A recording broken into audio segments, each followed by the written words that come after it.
The Devil in Iron, Robert Ervin Howard. Chapter 1. The fisherman loosened his knife in its scabbard. The gesture was instinctive, for what he feared was nothing a knife could slay, not even the saw-edged crescent blade of the Yuetshi that could disembowel a man with an upward stroke. Neither man nor beast threatened him in the solitude which brooded over the castellated Isle of Xiper. He had climbed the cliffs, passed through the jungle that bordered them, and now stood surrounded by evidences of a vanished state. Broken columns glimmered among the trees, the straggling lines of crumbling walls meandered off into the shadows, and under his feet were broad paves, cracked and bowed by roots growing beneath. The fisherman was typical of his race, that strange people whose origin is lost in the grey dawn of the past, and who have dwelt in their rude fishing huts along the southern shore of the Sea of Violet since time immemorial. He was broadly built, with long, apish arms and a mighty chest, but with lean loins and thin, bandy legs. His face was broad, his forehead low and retreating, his hair thick and tangled. A belt for a knife and a rag for a loincloth were all he wore in the way of clothing. That he was where he was proved that he was less dully incurious than most of his people. Men seldom visited Xiper. It was uninhabited, all but forgotten, merely one among the myriad isles which dotted the great inland sea. Men called it Xiper, the fortified, because of its ruins, remnants of some prehistoric kingdom, lost and forgotten before the conquering Hyborians had ridden southward. None knew who reared those stones, though dim legends lingered among the Yuetshi which half-intelligibly suggested a connection of immeasurable antiquity between the fishers and the unknown island kingdom. But it had been 1,000 years since any Yuetshi had understood the import of these tales. They repeated them now as a meaningless formula, a gibberish framed to their lips by custom. No Yuetshi had come to Xiper for a century. The adjacent coast of the mainland was uninhabited, a reedy marsh given over to the grim beasts that haunted it. The fishers' village lay some distance to the south, on the mainland. A storm had blown his frail fishing craft far from his accustomed haunts and wrecked it in a night of flaring lightning and roaring waters on the towering cliffs of the isle. Now, in the dawn, the sky shone blue and clear, the rising sun made jewels of the dripping leaves. He had climbed the cliffs to which he had clung through the night because, in the midst of the storm, he had seen an appalling lance of lightning fork out of the black heavens, and the concussion of its stroke, which had shaken the whole island, had been accompanied by a cataclysmic crash that he doubted could have resulted from a riven tree. A dull curiosity had caused him to investigate, and now he had found what he sought, and an animal-like uneasiness possessed him, a sense of lurking peril. Among the trees reared a broken dome-like structure, built of gigantic blocks of the peculiar iron-like green stone found only on the islands of Violet. It seemed incredible that human hands could have shaped and placed them, and certainly it was beyond human power to have overthrown the structure they formed. But the thunderbolt had splintered the ton-heavy blocks like so much glass, reduced others to green dust, and ripped away the whole arch of the dome. The fisherman climbed over the debris and peered in, and what he saw brought a grunt from him. Within the ruined dome, surrounded by stone dust and bits of broken masonry, lay a man on a golden block. He was clad in a sort of skirt and a shagreen girdle. His black hair, which fell in a square mane to his massive shoulders, was confined about his temples by a narrow gold band. On his bare, muscular breast lay a curious dagger with a jeweled pommel, a shagreen-bound hilt, and a broad, crescent blade. It was much like the knife the fisherman wore at his hip, but it lacked the serrated edge and was made with infinitely greater skill. The fisherman lusted for the weapon. The man, of course, was dead, had been dead for many centuries. This dome was his tomb. The fisherman did not wonder by what art the ancients had preserved the body in such a vivid likeness of life, which kept the muscular limbs full and unshrunken, the dark flesh vital.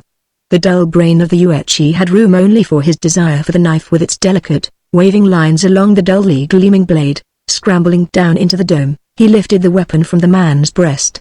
As he did so, a strange and terrible thing came to pass. The muscular, dark hands knotted convulsively, the lids flared open, revealing great, dark, magnetic eyes, whose stare struck the startled fisherman like a physical blow. He recoiled, dropping the jeweled dagger in his perturbation. The man on the dais heaved up to a sitting position, and the fisherman gaped at the full extent of his size, thus revealed. His narrowed eyes held the Yuetshi, and in those slitted orbs he read neither friendliness nor gratitude. He saw only a fire as alien and hostile as that which burns in the eyes of a tiger. Suddenly the man rose and towered above him, menace in his every aspect. There was no room in the fisherman's dull brain for fear, at least for such fear as might grip a man who has just seen the fundamental laws of nature defied. As the great hands fell to his shoulders, he drew his saw-edged knife and struck upward with the same motion. The blade splintered against the stranger's corded belly as against a steel column, and then the fisherman's thick neck broke like a rotten twig in the giant hands. Chapter 2. Jehangir, Lord of Khawarizm and Keeper of the Coastal Border, scanned once more the ornate parchment scroll with its peacock seal and laughed shortly and sardonically. "Well?" bluntly demanded his counselor Ghaznavi. Jehangir shrugged his shoulders. He was a handsome man, with a merciless pride of birth and accomplishment. "The king grows short of patience," he said. "In his own hand he complains bitterly of what he calls my failure to guard the frontier. By Tarim, if I cannot deal a blow to these robbers of the steppes, Khawarizm may own a new lord." Ghaznavi tugged his grey short beard in meditation. Yezdajerd, king of Tarim, was the mightiest monarch in the world. In his palace in the great port city of Agrippa was heaped the plunder of empires. His fleets of purple-sailed war galleys had made Vilat and Hyrcanian Lake. The dark-skinned people of Zamora paid him tribute, as did the eastern provinces of Koth. The Shemites bowed to his rule as far west as Shushan.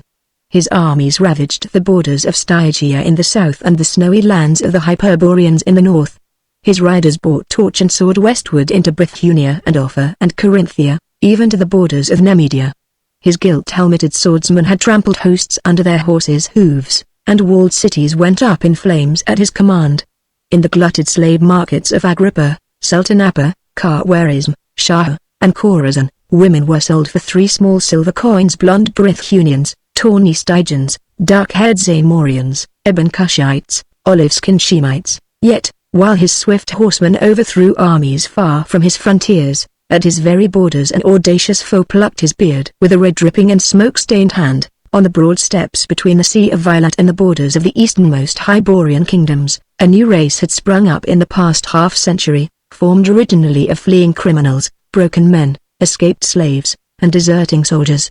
They were men of many crimes and countries, some born on the steppes, some fleeing from the kingdoms in the west.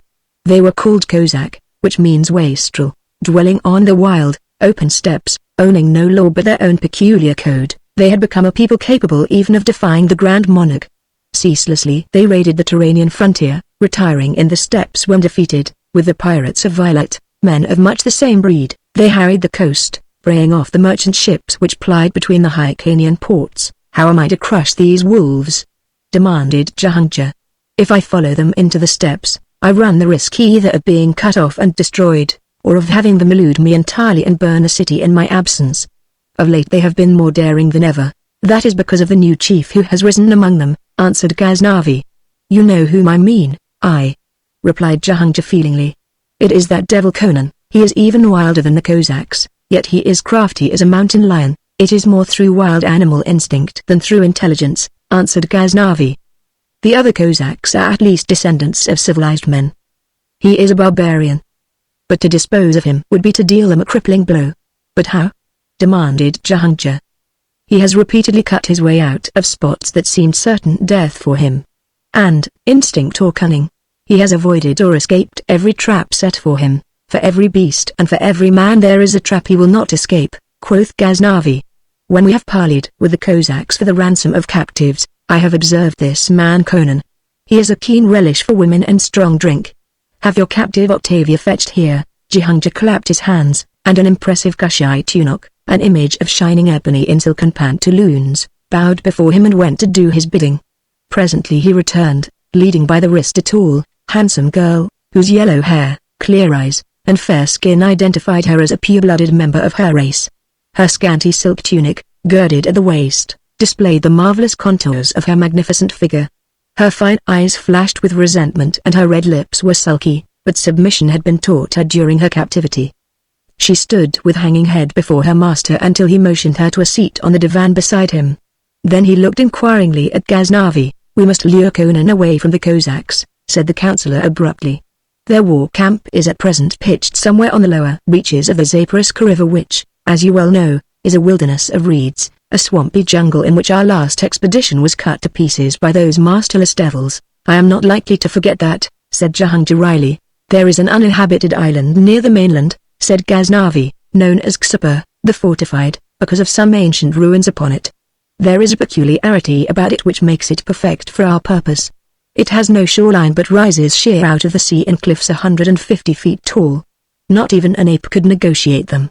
The only place where a man can go up or down is a narrow path on the western side that has the appearance of a worn stair, carved into the solid rock of the cliffs. If we could trap Conan on that island, alone, we could hunt him down at our leisure, with bows, as men hunt a lion, as well wish for the moon, said Jahangir impatiently.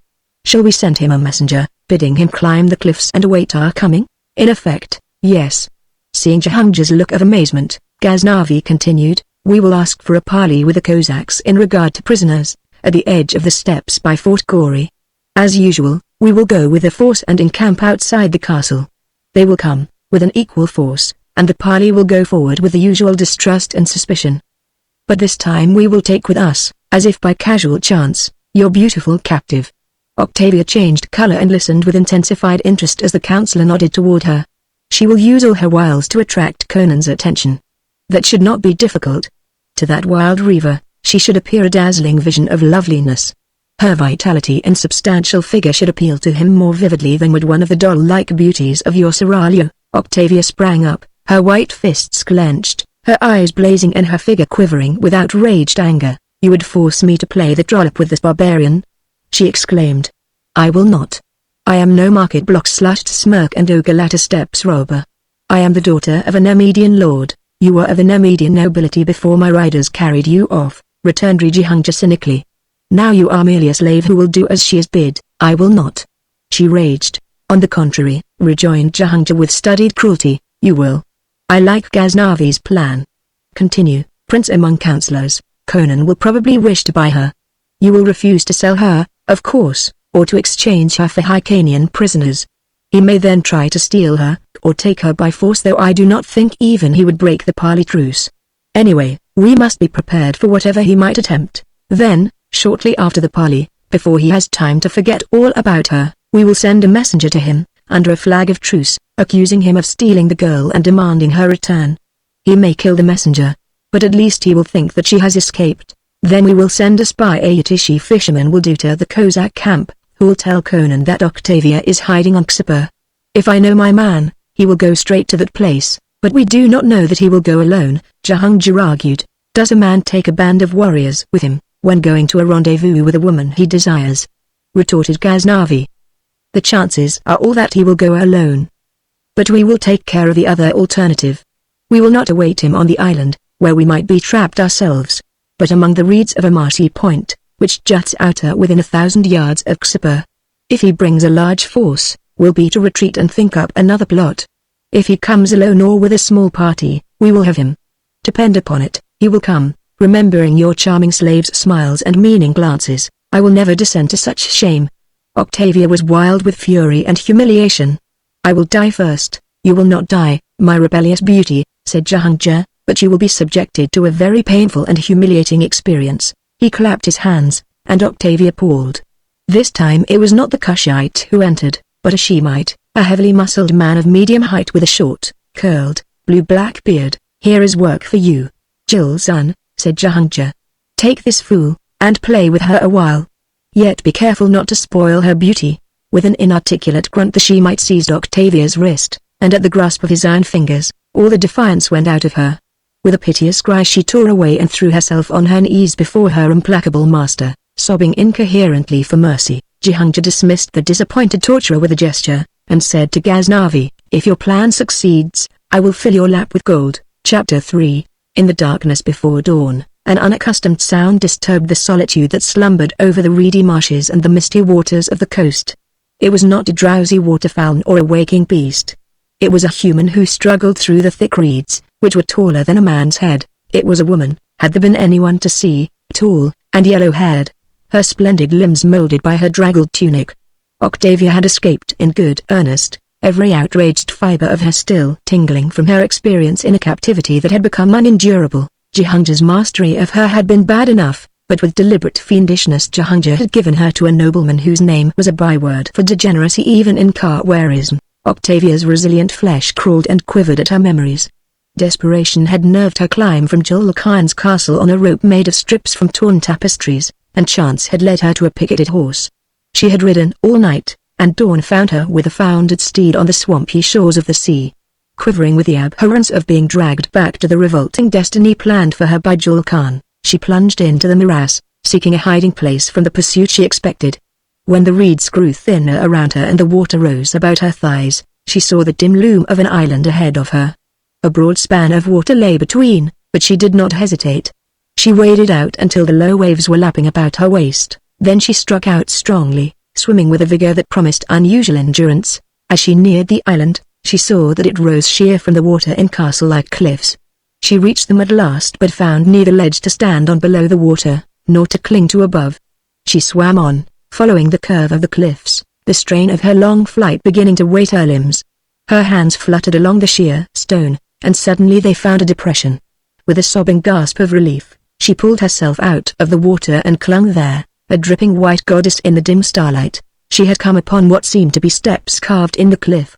Up them she went, flattening herself against the stone as she caught a faint clack of muffled oars. She strained her eyes and thought she made out a vague bulk moving toward the reedy point she had just quitted. But it was too far away for her to be sure in the darkness, and presently the faint sound ceased and she continued her climb. If it were her pursuers, she knew of no better course than to hide on the island. She knew that most of the islands off that marshy coast were uninhabited. This might be a pirate's lair, but even pirates would be preferable to the beast she had escaped. A vagrant thought crossed her mind as she climbed, in which she mentally compared her former master with the Cossack chief with whom by compulsion she had shamefully flirted in the pavilions of the camp by Fort Gory, where the Hyrcanian lords had parleyed with the warriors of the steppes. His burning gaze had frightened and humiliated her, but his cleanly elemental fierceness set him above Jol Khan, a monster such as only an overly opulent civilization can produce. She scrambled up over the cliff edge and looked timidly at the dense shadows which confronted her. The trees grew close to the cliffs, presenting a solid mass of blackness. Something whirred above her head and she cowered, even though realizing it was only a bat. She did not like the looks of those ebony shadows, but she set her teeth and went toward them, trying not to think of snakes. Her bare feet made no sound in the spongy loam under the trees. Once among them, the darkness closed frighteningly about her. She had not taken a dozen steps when she was no longer able to look back and see the cliffs and the sea beyond. A few steps more and she became hopelessly confused and lost her sense of direction. Through the tangled branches not even a star appeared. She groped and floundered on, blindly, and then came to a sudden halt. Somewhere ahead there began the rhythmical booming of a drum. It was not such a sound as she would have expected to hear in that time and place. Then she forgot it as she was aware of a presence near her. She could not see, but she knew that something was standing beside her in the darkness. With a stifled cry she shrank back, and as she did so, something that even in her panic she recognized as a human arm curved about her waist. She screamed and threw all her supple young strength into a wild lunge for freedom, but her captor caught her up like a child, crushing her frantic resistance with ease. The silence with which her frenzied pleas and protests were received added to her terror as she felt herself being carried through the darkness toward the distant drum, which still pulsed and muttered. Chapter 4. As the first tinge of dawn reddened the sea, a small boat with a solitary occupant approached the cliffs. The man in the boat was a picturesque figure. A crimson scarf was knotted about his head. His wide silk breeches, of flaming hue, were upheld by a broad sash, which likewise supported a scimitar in a shagreen scabbard. His gilt-worked leather boots suggested the horseman rather than the seaman, but he handled his boat with skill. Through his widely open white silk shirt showed his broad, muscular breast, burned brown by the sun. The muscles of his heavy, bronzed arms rippled as he pulled the oars with an almost feline ease of motion. A fierce vitality that was evident in each feature and motion set him apart from the common men, yet his expression was neither savage nor somber, though the smoldering blue eyes hinted at ferocity easily wakened. This was Conan, who had wandered into the armed camps of the Cossacks with no other possession than his wits and his sword, and who had carved his way to leadership among them. He paddled to the carved stair as one familiar with his environs and moored the boat to a projection of the rock. Then he went up the worn steps without hesitation.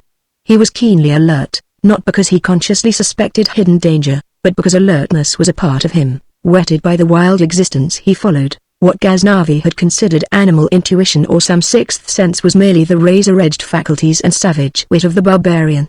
Conan had no instinct to tell him that men were watching him from a cover among the reeds of the mainland. As he climbed the cliff, one of these men breathed deeply and stealthily lifted a bough. Jehunga caught his wrist and hissed an oath into his ear.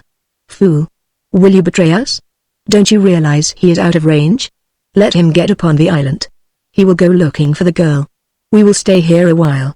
He may have sensed our presence or guessed our plot." He may have warriors hidden somewhere. We will wait. In an hour, if nothing suspicious occurs, we'll row up to the foot of the stair and wait him there. If he does not return in a reasonable time, some of us will go upon the island and hunt him down. But I do not wish to do that if it can be helped. Some of us are sure to die if we have to go into the bush after him. I had rather catch him with arrows from a safe distance." Meanwhile, the unsuspecting Cossack had plunged into a forest. He went silently in his soft leather boots, his gaze sifting every shadow in eagerness to catch sight of the splendid, tawny-haired beauty of whom he had dreamed ever since he had seen her in the pavilion of Jahangir Aga by Fort Gori. He would have desired her even if she had displayed repugnance toward him. But her cryptic smiles and glances had fired his blood, and with all the lawless violence which was his heritage he desired that white-skinned, golden-haired woman of civilization. He had been on Xipa before. Less than a month ago, he had held a secret conclave here with a pirate crew. He knew that he was approaching a point where he could see the mysterious ruins which gave the island its name, and he wondered if he could find the girl hiding among them. Even with the thought, he stopped as though struck dead. Ahead of him, among the trees, rose something that his reason told him was not possible. It was a great dark green wall, with towers rearing beyond the battlements. Conan stood paralyzed in the disruption of the faculties which demoralizes anyone who is confronted by an impossible negation of sanity. He doubted neither his sight nor his reason, but something was monstrously out of joint. Less than a month ago, only broken ruins had showed among the trees. What human hands could rear such a mammoth pile as now met his eyes, in the few weeks which had elapsed? Besides, the buccaneers who roamed Viliet ceaselessly would have learned of any work going on such stupendous scale and would have informed the Cossacks. There was no explaining this thing, but it was so. He was on Xipa, and that fantastic heap of towering masonry was on Xipa, and all was madness and paradox, yet it was all true. He wheeled to race back through the jungle, down the carven stair and across the blue waters to the distant camp at the mouth of the Zaporizhzhia. In that moment of unreasoning panic, even the thought of halting so near the inland sea was repugnant. He would leave it behind him, would quit the armed camps and the steppes and put 1,000 miles between him and the blue, mysterious east where the most basic laws of nature could be set at naught, by what diabolism he could not guess. For an instant, the future fate of kingdoms that hinged on this gay-clad barbarian hung in the balance. It was a small thing that tipped the scales, merely a shred of silk hanging on a bush that caught his uneasy glance. He leaned to it, his nostrils expanding, his nerves quivering to a subtle stimulant. On that bit of torn cloth, so faint that it was less with his physical faculties than by some obscure instinctive sense that he recognized it, lingered the tantalizing perfume that he connected with the sweet, firm flesh of the woman he had seen in Jehuga's pavilion. The fisherman had not lied. Then, she was here. Then in the soil he saw a single track in the loam, the track of a bare foot, long and slender, but a man's, not a woman's, and sunk deeper than was natural. The conclusion was obvious. The man who made that track was carrying a burden, and what should it be but the girl the Cossack was seeking? He stood silently facing the dark towers that loomed through the trees, his eyes slits of blue balefire. Desire for the yellow-haired woman vied with a sullen, primordial rage at whoever had taken her. His human passion fought down his ultra-human fears, and dropping into the stalking crouch of a hunting panther, he glided toward the walls, taking advantage of the dense foliage to escape detection from the battlements. As he approached, he saw that the walls were composed of the same green stone that had formed the ruins, and he was haunted by a vague sense of familiarity. It was as if he looked upon something he had never before seen but had dreamed of or pictured mentally. At last he recognized the sensation. The walls and towers followed the plan of the ruins. It was as if the crumbling lines had grown back into the structures they originally were. No sound disturbed the morning quiet as Conan stole to the foot of the wall, which rose sheer from the luxuriant growth. On the southern reaches of the inland sea, the vegetation was almost tropical. He saw no one on the battlements, heard no sounds within. He saw a massive gate a short distance to his left and had no reason to suppose that it was not locked and guarded. But he believed that the woman he sought was somewhere beyond that wall, and the course he took was characteristically reckless. Above him, vine-festooned branches reached out toward the battlements. He went up a great tree like a cat, and reaching a point above the parapet, he gripped a thick limb with both hands, swung back and forth at arm's length until he had gained momentum, and then let go and catapulted through the air, landing cat-like on the battlements. Crouching there, he stared down into the streets of a city. The circumference of the wall was not great, but the number of green stone buildings it contained was surprising. They were 3 or 4 stories in height, mainly flat-roofed, reflecting a fine architectural style. The streets converged like the spokes of a wheel into an octagon-shaped court in the center of the town, which gave upon a lofty edifice, which, with its domes and towers, dominated the whole city. He saw no one moving in the streets or looking out of the windows, though the sun was already coming up. The silence that reigned there might have been that of a dead and deserted city. A narrow stone stair ascended the wall near him. Down this he went, houses shouldered so closely to the wall that halfway down the stair, he found himself within arm's length of the window and halted to peer in. There were no bars, and the silk curtains were caught back with satin cords. He looked into a chamber whose walls were hidden by dark velvet tapestries. The floor was covered with thick rugs, and there were benches of polished ebony and an ivory dais heaped with furs. He was about to continue his descent, when he heard the sound of someone approaching in the street below. Before the unknown person could round a corner and see him on the stair, he stepped quickly across the intervening space and dropped lightly into the room, drawing his scimitar. He stood for an instant statue-like, then, as nothing happened, he was moving across the rugs toward an arched doorway, when a hanging was drawn aside, revealing a cushioned alcove from which a slender, dark-haired girl regarded him with languid eyes. Conan glared at her tensely, expecting her momentarily to start screaming. But she merely smothered a yawn with a dainty hand, rose from the alcove, and leaned negligently against the hanging which she held with one hand. She was undoubtedly a member of a white race, though her skin was very dark. Her square-cut hair was black as midnight, her only garment a wisp of silk about her supple hips. Presently she spoke, but the tongue was unfamiliar to him, and he shook his head. She yawned again, stretched lithely and, without any show of fear or surprise, shifted to a language he did understand, a dialect of Yuechi which sounded strangely archaic. "Are you looking for someone?" she asked, as indifferently as if the invasion of her chamber by an armed stranger were the most common thing imaginable. "Who are you?" he demanded. "I am Yately," she answered languidly. "I must have feasted late last night, I am so sleepy now." "Who are you?" "I am Conan, a hetman among the Cossacks," he answered, watching her narrowly. He believed her attitude to be a pose and expected her to try to escape from the chamber or rouse the house. But, though a velvet rope that might be a signal cord hung near her, she did not reach for it. "Conan," she repeated drowsily. "You are not a Dagonian. I suppose you are a mercenary. Have you cut the heads off many Yuechi? I do not war on water rats." He snorted. "But they are very terrible," she murmured. "I remember when they were our slaves. But they revolted and burned and slew. Only the magic of Khosatrilkal has kept them from the walls." She paused, a puzzled look struggling with the sleepiness of her expression. "I forgot," she muttered. "They did climb the walls, last night. There was shouting and fire, and the people calling in vain on Khosatral." She shook her head as if to clear it.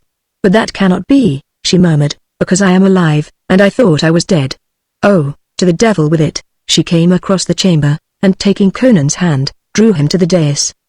He yielded in bewilderment and uncertainty. The girl smiled at him like a sleepy child, her long silky lashes drooped over dusky, clouded eyes. She ran her fingers through his thick black locks as if to assure herself of his reality. "It was a dream," she yawned. "Perhaps it's all a dream. I feel like a dream now. I don't care. I can't remember something I have forgotten. There is something I cannot understand, but I grow so sleepy when I try to think. Anyway, it doesn't matter." "What do you mean?" he asked uneasily. "You said they climbed the walls last night?" "Who, the Yuechi?" "I thought so, anyway." A cloud of smoke hid everything, but a naked, blood-stained devil caught me by the throat and drove his knife into my breast. Oh, it hurt. But it was a dream. Because see, there is no scar. She idly inspected her smooth bosom, and then sank upon Conan's lap and passed her supple arms about his massive neck. "I cannot remember," she murmured, nestling her dark head against his mighty breast. "Everything is dim and misty. It does not matter. You are no dream. You are strong. Let us live while we can. Love me." He cradled the girl's glossy head in the bend of his heavy arm and kissed her full red lips with unfeigned relish. "You are strong," she repeated, her voice waning. "Love me, love." The sleepy murmur faded away, the dusky eyes closed, the long lashes drooping over the sensuous cheeks, the supple body relaxed in Conan's arms. He scowled down at her. She seemed to partake of the illusion that haunted this whole city, but the firm resilience of her limbs under his questing fingers convinced him that he had a living human girl in his arms, and not the shadow of a dream. No less disturbed, he hastily laid her on the furs upon the dais. Her sleep was too deep to be natural. He decided that she must be an addict of some drug, perhaps like the Black Lotus of Xatal. Then he found something else to make him wonder. Among the furs on the dais was a gorgeous spotted skin, whose predominant hue was golden. It was not a clever copy, but the skin of an actual beast. And that beast, Conan knew, had been extinct for at least 1,000 years. It was the great golden leopard which figures so prominently in Hyborian legendary, and which the ancient artists delighted to portray in pigments and marble. Shaking his head in bewilderment, Conan passed through the archway into a winding corridor. Silence hung over the house, but outside he heard a sound which his keen ears recognized as something ascending the stair on the wall from which he had entered the building. An instant later he was startled to hear something land with a soft but weighty thud on the floor of the chamber he had just quitted. Turning quickly away, he hurried along the twisting hallway until something on the floor before him brought him to a halt. It was a human figure, which lay half in the hall and half in an opening that obviously was normally concealed by a door, which was a duplicate of the panels of the wall. It was a man, dark and lean, clad only in a silk loincloth, with a shaven head and cruel features, and he lay as if death had struck him just as he was emerging from the panel. Conan bent above him, seeking the cause of his death, and discovered him to be merely sunk in the same deep sleep as the girl in the chamber. But why should he select such a place for his slumbers? While meditating on the matter, Conan was galvanized by a sound behind him. Something was moving up the corridor in his direction. A quick glance down it showed that it ended in a great door, which might be locked.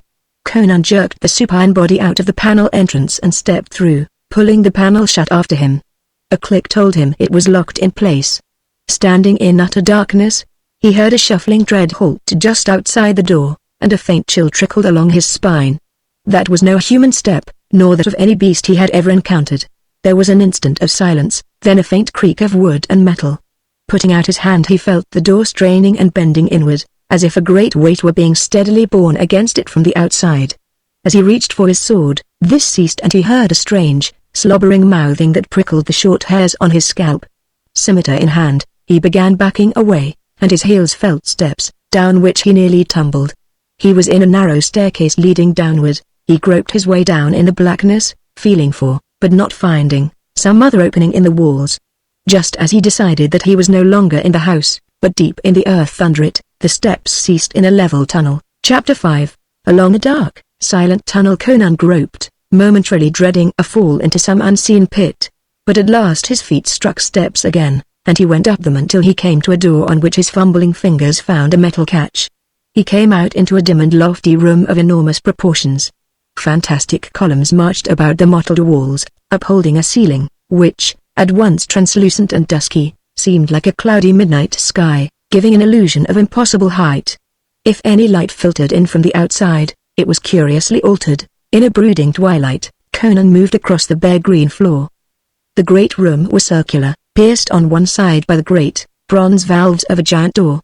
Opposite this, on a dais against the wall, up to which led broad curving steps, there stood a throne of copper, and when Conan saw what was coiled on this throne, he retreated hastily, lifting his scimitar. Then, as the thing did not move, he scanned it more closely and presently mounted the glass steps and stared down at it. It was a gigantic snake, apparently carved of some jade-like substance. Each scale stood out as distinctly as in real life, and the iridescent colors were vividly reproduced. The great wedge-shaped head was half submerged in the folds of its trunk, so neither the eyes nor jaws were visible. Recognition stirred in his mind. The snake was evidently meant to represent one of those grim monsters of the marsh, which in past ages had haunted the reedy edges of Vilat's southern shores. But, like the golden leopard, they had been extinct for hundreds of years. Conan had seen rude images of them, in miniature, among the idol huts of the Yuetshi, and there was a description of them in the Book of Skelos, which drew on prehistoric sources. Conan admired the scaly torso, thick as his thigh and obviously of great length, and he reached out and laid a curious hand on the thing. And as he did so, his heart nearly stopped. An icy chill congealed the blood in his veins and lifted the short hair on his scalp.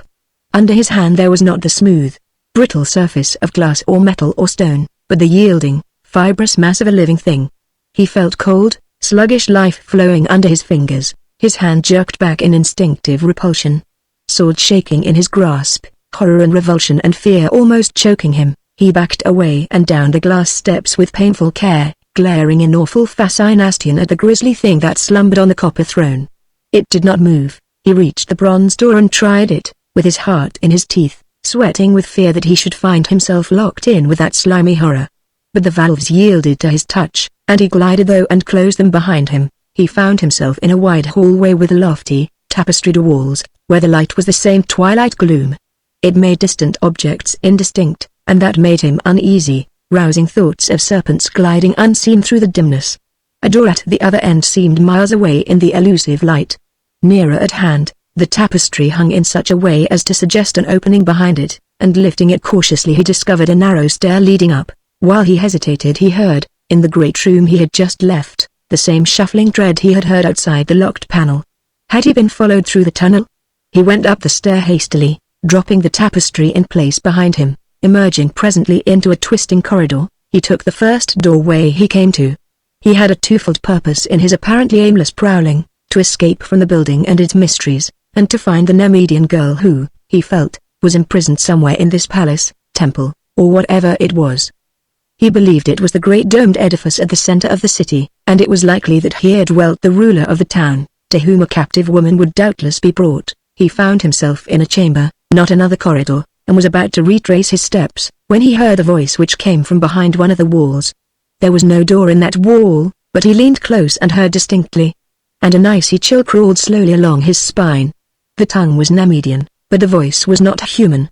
There was a terrifying resonance about it, like a bell tolling at midnight. There was no life in the abyss, save that which was incorporated in me, it told.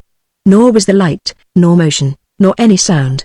Only the urge behind and beyond life guided and impelled me on my upward journey, blind, insensate, inexorable. Through ages upon ages, and the changeless strata of darkness I climbed, ensorcelled by that billing resonance. Conan crouched forgetful of all else, until its hypnotic power caused a strange replacement of faculties and perception, and sound created the illusion of sight. Conan was no longer aware of the voice, save as far-off rhythmical waves of sound. Transported beyond his age and his own individuality, he was seeing the transmutation of the being men called Khosatral, which crawled up from night and the abyss ages ago to clothe itself in the substance of the material universe, but human flesh was too frail, too paltry to hold the terrific essence that was Khosatral. So he stood up in the shape and aspect of a man, but his flesh was not flesh, nor the bone, nor blood. He became a blasphemy against all nature, for he caused to live and think and act a basic substance that before had never known the pulse and stir of animate being. He stalked through the world as a god, for no earthly weapon could harm him, and to him a century was like an hour. In his wanderings he came upon a primitive people inhabiting the island of Dagonia, and it pleased him to give this race culture and civilization, and by his aid they built the city of Dagon and they abode there and worshipped him. Strange and grisly were his servants, called from the dark corners of the planet where grim survivals of forgotten ages yet lurked. His house in Dagon was connected with every other house by tunnels through which his shaven-headed priests bore victims for the sacrifice, but after many ages, a fierce and brutish people appeared on the shores of the sea. They called themselves Yuetshi, and after a fierce battle were defeated and enslaved, and for nearly a generation they died on the altars of Khosatral. His sorcery kept them in bonds. Then their priest, a strange, gaunt man of unknown race, plunged into the wilderness, and when he returned he bore a knife that was of no earthly substance. It was forged of a meteor, which flashed through the sky like a flaming arrow and fell in a far valley. The slaves rose. Their saw-edged crescents cut down the men of Dagon like sheep, and against that unearthly knife the magic of Khosatral was impotent. While carnage and slaughter bellowed through the red smoke that choked the streets, the grimmest act of that grim drama was played in the cryptic dome behind the great day's chamber with its copper throne and its walls mottled like the skin of serpents. From that dome, the Yuetshi priest emerged alone. He had not slain his foe, because he wished to hold the threat of his loosing over the heads of his own rebellious subjects. He had left Khosatral lying upon the golden dais with the mystic knife across his breast for a spell to hold him senseless and inanimate until doomsday, but the ages passed and the priest died, the towers of deserted Dagon crumbled, the tales became dim, and the Yuetshi were reduced by plagues and famines and water-scattered remnants, dwelling in squalor along the seashore. Only the cryptic dome resisted the rot of time, until a chance thunderbolt and the curiosity of a fisherman lifted from the breast of the god the magic knife and broke the spell. Khosatral rose and lived and waxed mighty once more. It pleased him to restore the city as it was in the days before its fall. By his necromancy he lifted the towers from the dust of forgotten millennia, and the folk which had been dust for ages moved in life again. But folk who have tasted of death are only partly alive. in the dark corners of their souls and minds, death still lurks unconquered. By night the people of Dagon moved and loved, hated and feasted, and remembered the fall of Dagon and their own slaughter only as a dim dream. They moved in an enchanted mist of illusion, feeling the strangeness of their existence but not inquiring the reasons therefor. With the coming of day, they sank into deep sleep, to be roused again only by the coming of night, which is akin to death. All this rolled in a terrible panorama before Conan's consciousness as he crouched beside the tapestried wall. His reason staskered. All certainty and sanity were swept away, leaving a shadowy universe through which stole hooded figures of grisly potentialities. Through the bellowing of the voice, which was like a tolling of triumph over the ordered laws of a sane planet, a human sound anchored Conan's mind from its flight through spheres of madness. It was the hysterical sobbing of a woman. Involuntarily he sprung up. Chapter 6. Jehangir waited with growing impatience in his boat among the reeds. More than an hour passed, and Conan had not reappeared. Doubtless he was still searching the island for the girl he thought to be hidden there. But another surmise occurred to the Aga. Suppose the hetman had left his warriors nearby, and that they should grow suspicious and come to investigate his long absence? Jehangir spoke to the oarsman, and the long boat slid from among the reeds and glided toward the carved stairs, leaving half a dozen men in the boat. He took the rest, 10 mighty archers of Khawarizm, inspired helmets and tiger-skin cloaks. Like hunters invading the retreat of the lion, they stole forward under the trees, arrows on strings. Silence reigned over the forest except when a great green thing that might have been a parrot swirled over their heads with a low thunder of broad wings and then sped off through the trees. With a sudden gesture, Jehangir halted his party, and they stared incredulously at the towers that showed through the verdure in the distance. "Tarim," muttered Jehangir. "The pirates have rebuilt the ruins. Doubtless Conan is there. We must investigate this. A fortified town this close to the mainland! Come, with renewed caution, they glided through the trees. The game had altered. From pursuers and hunters they had become spies, and as they crept through the tangled gouth, the man they sought was in peril more deadly than their filigreed arrows. Conan realized with a crawling of his skin that beyond the wall the billing voice had ceased. He stood motionless as a statue, his gaze fixed on a curtained door through which he knew that a culminating horror would presently appear. It was dim and misty in the chamber, and Conan's hair began to lift on his scalp as he looked. He saw a head and a pair of gigantic shoulders grow out of the twilight doom. There was no sound of footsteps, but the great dusky form grew more distinct until Conan recognized the figure of a man. He was clad in sandals, a skirt, and a broad shagreen girdle. His square-cut mane was confined by a circle of gold. Conan stared at the sweep of the monstrous shoulders, the breadth of swelling breast, the bands and ridges and clusters of muscles on torso and limbs. The face was without weakness and without mercy. The eyes were balls of dark fire. And Conan knew that this was Khosrotal, the ancient from the abyss, the god of Dagonia. No word was spoken. No word was necessary. Khosrotal spread his great arms, and Conan, crouching beneath them, slashed at the giant's belly. Then he bounded back, eyes blazing with surprise. The keen edge had rung on the mighty body as on an anvil, rebounding without cutting. Then Khosrotal came upon him in an irresistible surge. There was a fleeting concussion, a fierce writhing and intertwining of limbs and bodies, and then Conan sprang clear, every thew quivering from the violence of his efforts. Blood started where the grazing fingers had torn the skin. In that instant of contact, he had experienced the ultimate madness of blasphemed nature. No human flesh had bruised his, but metal animated and sentient, it was a body of living iron which opposed his. Khosrotal loomed above the warrior in the gloom. Once let those great fingers lock and they would not loosen until the human body hung limp in their grasp. In that twilight chamber it was as if a man fought with a dream monster in a nightmare. Flinging down his useless sword, Conan caught up a heavy bench and hurled it with all his power. It was such a missile as few men could even lift. On Khosrotal's mighty breast it smashed into shreds and splinters. It did not even shake the giant on his braced legs. His face lost something of its human aspect, a nimbus of fire played about his awesome head, and like a moving tower he came on. With a desperate wrench Conan ripped a whole section of tapestry from the wall and whirling it, with a muscular effort greater than that required for throwing the bench, he flung it over the giant's head. For an instant Khosrotal floundered, smothered and blinded by the clinging stuff that resisted his strength as wood or steel could not have done, and in that instant Conan caught up his scimitar and shot out into the corridor.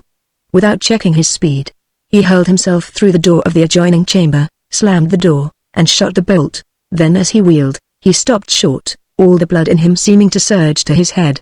crouching on a heap of silk cushions, golden hair streaming over her naked shoulders, eyes blank with terror, was the woman for whom he had dared so much. He almost forgot the horror at his heels until a splintering crash behind him brought him to his senses. He caught up the girl and sprang for the opposite door. She was too helpless with fright either to resist or to aid him. A faint whimper was the only sound of which she seemed capable. Conan wasted no time trying the door. A shattering stroke of his scimitar hewed the lock asunder, and as he sprang through to the stair that loomed beyond it, he saw the head and shoulders of Khosrow crash through the other door. The colossus was splintering the massive panels as if they were of cardboard. Conan raced up the stair, carrying the big girl over one shoulder as easily as if she had been a child. Where he was going he had no idea, but the stair ended at the door of a round, domed chamber. Khosrow was coming up the stair behind them, silently as a wind of death, and as swiftly. The chamber's walls were of solid steel, and so was the door. Conan shut it and dropped in place the great bars with which it was furnished. The thought struck him that this was Khosrow's chamber, where he locked himself in to sleep securely from the monsters he had loosed from the pits to do his bidding. Hardly were the bolts in place when the great door shook and trembled to the giant's assault. Conan shrugged his shoulders. This was the end of the trail. There was no other door in the chamber, nor any window. Air, and the strange misty light, evidently came from interstices in the dome. He tested the nicked edge of his scimitar, quite cool now that he was at bay. He had done his volcanic best to escape. When the giant came crashing through that door, he would explode in another savage onslaught with a useless sword, not because he expected it to do any good, but because it was his nature to die fighting. For the moment there was no course of action to take, and his calmness was not forced or feigned. The gaze he turned on his fair companion was as admiring and intense as if he had 100 years to live. He had dumped her unceremoniously on the floor when he turned to close the door, and she had risen to her knees, mechanically arranging her streaming locks and her scanty garment. Conan's fierce eyes glowed with approval as they devoured her thick golden hair, her clear, wide eyes, her milky skin, sleek with exuberant health, the firm swell of her breasts, the contours of her splendid hips. A low cry escaped her as the door shook and a bolt gave way with a groan. Conan did not look around. He knew the door would hold a little while longer. "They told me you had escaped," he said. "A Yuetchi fisher told me you were hiding here." "What is your name, Octavia?" she gasped mechanically. Then words came in a rush. She caught at him with desperate fingers. "Oh Mitra! What nightmare is this? The people, the dark-skinned people, one of them caught me in the forest and brought me here. They carried me to that thing. He told me, he said, am I mad? Is this a dream?" He glanced at the door which bulged inward as if from the impact of a battering ram. "No," he said, "it's no dream. That hinge is giving way. Strange that a devil has to break down a door like a common man, but after all, his strength itself is a diabolism. Can you not kill him?" She panted. "You asked wrong." Conan was too honest to lie to her. "If a mortal man could kill him, he'd be dead now," he answered. "I nicked my blade on his belly." Her eyes dulled. "Then you must die, and I must, oh Mitra!" She screamed in sudden frenzy, and Conan caught her hands, fearing that she would harm herself. "He told me what he was going to do to me," she panted. "Kill me. Kill me with your sword before he bursts the door." Conan looked at her and shook his head. "I'll do what I can," he said. "That won't be much, but it'll give you a chance to get past him down the stair. Then run for the cliffs. I have a boat tied at the foot of the steps. If you can get out of the palace, you may escape him yet. The people of the city are all asleep." She dropped her head in her hands. Conan took up his scimitar and moved over to stand before the echoing door. One watching him would not have realized that he was waiting for a death he regarded as inevitable. His eyes smoldered more vividly. His muscular hand knotted harder on his hilt. That was all. The hinges had given under the giant's terrible assault, and the door rocked crazily, held only by the bolts. And these solid steel bars were buckling, bending, bulging out of their sockets. Conan watched in an almost impersonal fascination, envying the monster his inhuman strength. Then, without warning, the bombardment ceased. In the stillness, Conan heard other noises on the landing outside, the beat of wings, and a muttering voice that was like the whining of wind through midnight branches. Then presently there was silence, but there was a new feel in the air. Only the whetted instincts of barbarism could have sensed it. But Conan knew, without seeing or hearing him leave, that the master of Dagon no longer stood outside the door. He glared through a crack that had been started in the steel of the portal. The landing was empty. He drew the warped bolts and cautiously pulled aside the sagging door. Khosrow was not on the stair, but far below he heard the clang of a metal door. He did not know whether the giant was plotting new deviltries or had been summoned away by that muttering voice, but he wasted no time in conjectures. He called to Octavia, and the new note in his voice brought her up to her feet and to his side almost without her conscious volition. "What is it?" she gasped. "Don't stop to talk." He caught her wrist. "Come on." The chance for action had transformed him. His eyes blazed, his voice crackled. "The knife," he muttered, while almost dragging the girl down the stair in his fierce haste. "The magic Uechi blade. He left it in the dome." His voice died suddenly as a clear mental picture sprang up before him. That dome adjoined the great room where stood the copper throne. Sweat started out on his body. The only way to that dome was through that room with the copper throne and the foul thing that slumbered in it, but he did not hesitate. Swiftly they descended the stair, crossed the chamber, descended the next stair, and came into the great dim hall with its mysterious hangings. They had seen no sign of the Colossus. Halting before the great bronze-valved door, Conan caught Octavia by her shoulders and shook her in his intensity. "Listen," he snapped. "I'm going into the room and fasten the door. Stand here and listen. If Khosrow comes, call to me. If you hear me cry out for you to go, run as through the devil were on your heels, which he probably will be. Make for that door at the other end of the hall, because I'll be past helping you. I'm going for the Uechi knife." Before she could voice the protest, her lips were framing. He had slid through the valves and shut them behind him. He lowered the bolt cautiously, not noticing that it could be worked from the outside. In the dim twilight his gaze sought that grim copper throne. Yes, the scaly brute was still there, filling the throne with its loathsome coils. He saw a door behind the throne and knew that it led into the dome. But to reach it he must mount the dais, a few feet from the throne itself. A wind blowing across the green floor would have made more noise than Conan's slinking feet. Eyes glued on the sleeping reptile, he reached the dais and mounted the glass steps. The snake had not moved. He was reaching for the door. The bolt on the bronze portal clanged and Conan stifled an awful oath as he saw Octavia come into the room. She stared about, uncertain in the deeper gloom, and he stood frozen, not daring to shout a warning.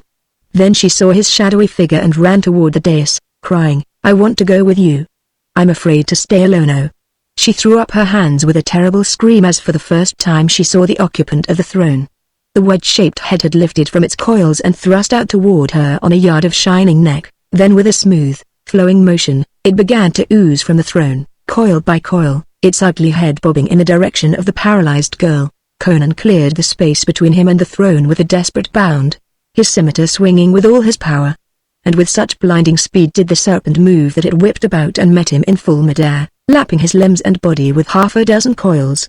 His half-checked stroke fell futilely as he crashed down on the dais, gashing the scaly trunk but not severing it. Then he was writhing on the glass steps with fold after slimy fold knotting about him, twisting, crushing, killing him. His right arm was still free, but he could get no purchase to strike a killing blow. And he knew one blow must suffice. With a groaning convulsion of muscular expansion that bulged his veins almost to bursting on his temples and tied his muscles in quivering, tortured knots, he heaved up on his feet, lifting almost the full weight of that 40-foot devil. An instant he reeled on wide-braced legs, feeling his ribs caving in on his vitals and his sight growing dark, while his scimitar gleamed above his head. Then it fell, shearing through the scales and flesh and vertebrae. And where there had been one huge, writhing cable, now there were horribly two, lashing and flopping in the death throes. Conan staggered away from their blind strokes. He was sick and dizzy, and blood oozed from his nose. Groping in a dark mist he clutched Octavia and shook her until she gasped for breath. "Next time I tell you to stay somewhere," he gasped, "you stay." He was too dizzy even to know whether she replied. Taking her wrist like a truant schoolgirl, he led her around the hideous stumps that still loomed and knotted on the floor. Somewhere, in the distance, he thought he heard men yelling, but his ears were still roaring so that he could not be sure. The door gave to his efforts. If Khosrow had placed the snake there to guard the thing he feared, evidently he considered it ample proportion. Conan half expected some other monstrosity to leap at him with the opening of the door, but in the dimmer light he saw only the vague sweep of the arch above, a dully gleaming block of gold, and a half-moon glimmer on the stone. With a gasp of gratification, he scooped it up and did not linger for further exploration. He turned and fled across the room and down the great hall toward the distant door that he felt led to the outer air. He was correct. A few minutes later he emerged into the silent streets, half carrying, half guiding his companion. There was no one to be seen, but beyond the western wall there sounded cries and the moaning wails that made Octavia tremble. He led her to the southwestern wall and without difficulty found a stone stair that mounted the rampart. He had appropriated a thick tapestry rope in the great hall, and now, having reached the parapet, he looped the soft, strong cord about the girl's hips and lowered her to the earth. Then, making one end fast to a merlin, he slid down after her. There was but one way of escape from the island, the stair on the western cliffs. In that direction he hurried, swinging wide around the spot from which had come the cries and the sound of terrible blows. Octavia sensed that grim peril lurked in those leafy fastnesses. Her breath came pantingly and she pressed close to her protector. But the forest was silent now, and they saw no shape of menace until they emerged from the trees and glimpsed a figure standing on the edge of the cliffs. Jehangir had escaped the doom that had overtaken his warriors when an iron giant sallied suddenly from the gate and battered and crushed them into bits of shredded flesh and splintered bone. When he saw the swords of his archers break on that man-like juggernaut, he had known it was no human foe they faced, and he had fled, hiding in the deep woods until the sounds of slaughter ceased. Then he crept back to the stair, but his boatmen were not waiting for him. They had heard the screams, and presently, waiting nervously, had seen, on the cliff above them, a blood-smeared monster waving gigantic arms in awful triumph. They had waited for no more. When Jehangir came upon the cliffs, they were just vanishing among the reeds beyond earshot. Khosrau was gone, had either returned to the city or was prowling the forest in search of the man who had escaped him outside the walls. Jehangir was just preparing to descend the stairs and depart in Conan's boat, when he saw the hetman and the girl emerge from the trees. The experience which had congealed his blood and almost blasted his reason had not altered Jehangir's intentions towards the Cossack chief. The sight of the man he had come to kill filled him with gratification. He was astonished to see the girl he had given to Jul Khan, but he wasted no time on her. Lifting his bow he drew the shaft to its head and loosed. Conan crouched and the arrow splintered on a tree, and Conan laughed. "Dog," he taunted. "You can't hit me. I was not born to die on Hyrcanian steel." "Try again, Pig-Efterin." Jehangir did not try again. That was his last arrow. He drew his scimitar and advanced, confident in his spired helmet and close-meshed mail. Conan met him halfway in a blinding whirl of swords. The curved blades ground together, sprang apart, circled in glittering arcs that blurred the sight which tried to follow them. Octavia, watching, did not see the stroke, but she heard its chopping impact and saw Jehangir fall, blood spurting from his side where the Cimmerian's steel had sundered his mail and bitten to his spine. But Octavia's scream was not caused by the death of her former master. With a crash of bending boughs, Khosrau was upon them. The girl could not flee. A moaning cry escaped her as her knees gave way and pitched her groveling to the sward. Conan, stooping above the body of the ogre, made no move to escape. Shifting his reddened scimitar to his left hand, he drew the great half-blade of the Yuetshi. Khosrau was towering above him, his arms lifted like mauls, but as the blade caught the sheen of the sun, the giant gave back suddenly, but Conan's blood was up. He rushed in, slashing with the crescent blade. And it did not splinter. Under its edge, the dusky metal of Khosrau's body gave way like common flesh beneath the cleaver. From the deep gash flowed a strange ichor, and Khosrau cried out like the dirging of a great bell. His terrible arms flailed down, but Conan, quicker than the archers who had died beneath those awful flails, avoided their strokes and struck again and yet again. Khosrau reeled and tottered, his cries were awful to hear, as if metal were given a tongue of pain, as if iron shrieked and bellowed under torment. Then, wheeling away, he staggered into the forest. He reeled in his gait, crashed through bushes, and caromed off trees.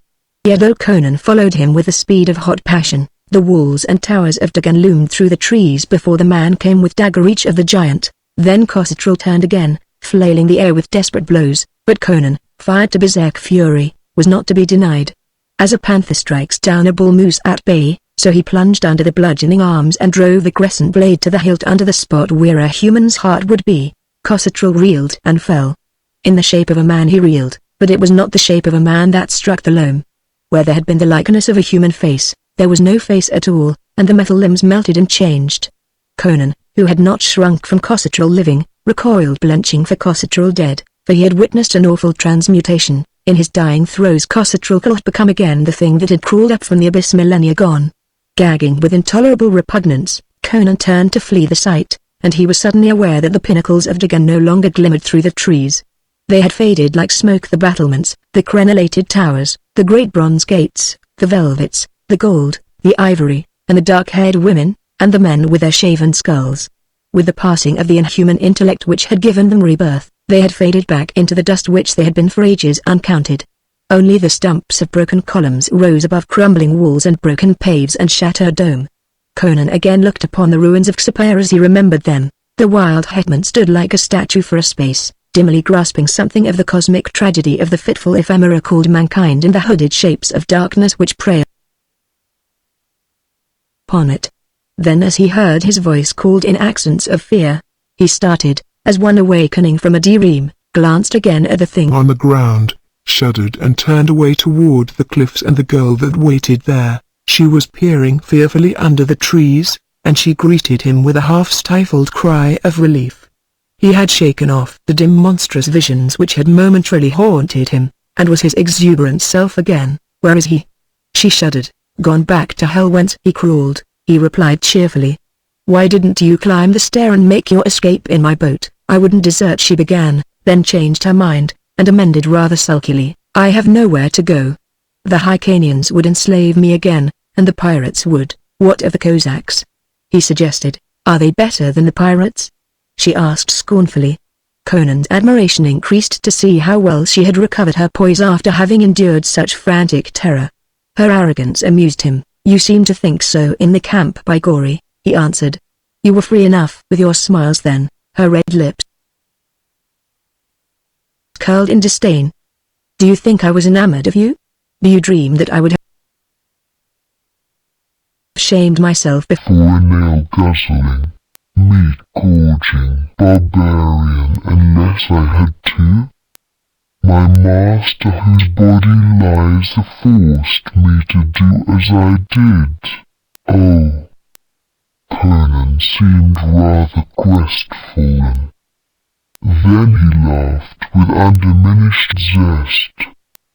"No matter. You belong to me now. Give me a kiss." "You dare ask?" she began angrily, when she felt herself snatched off her feet and crushed to the hetman's muscular breast. She fought him fiercely, with all the supple strength of her magnificent youth, but he only laughed exuberantly, drunk with the possession of this splendid creature writhing in his arms. He crushed her struggles easily, drinking the nectar of her lips with all the unrestrained passion that was his, until the arms that strained against them melted and twined convulsively about his massive neck. Then he laughed down into the clear eyes, and said, "Why should not a chief of the free people be preferable to a city-bred dog of Turin?" She shook back her tawny locks, still tingling in every nerve from the fire of his kisses. She did not loosen her arms from his neck. "Do you deem yourself Iniga's equal?" she challenged. He laughed and strode with her in his arms toward the stair. "You shall judge," he boasted. "I'll burn cartwarism for a torch to light your way to my tent."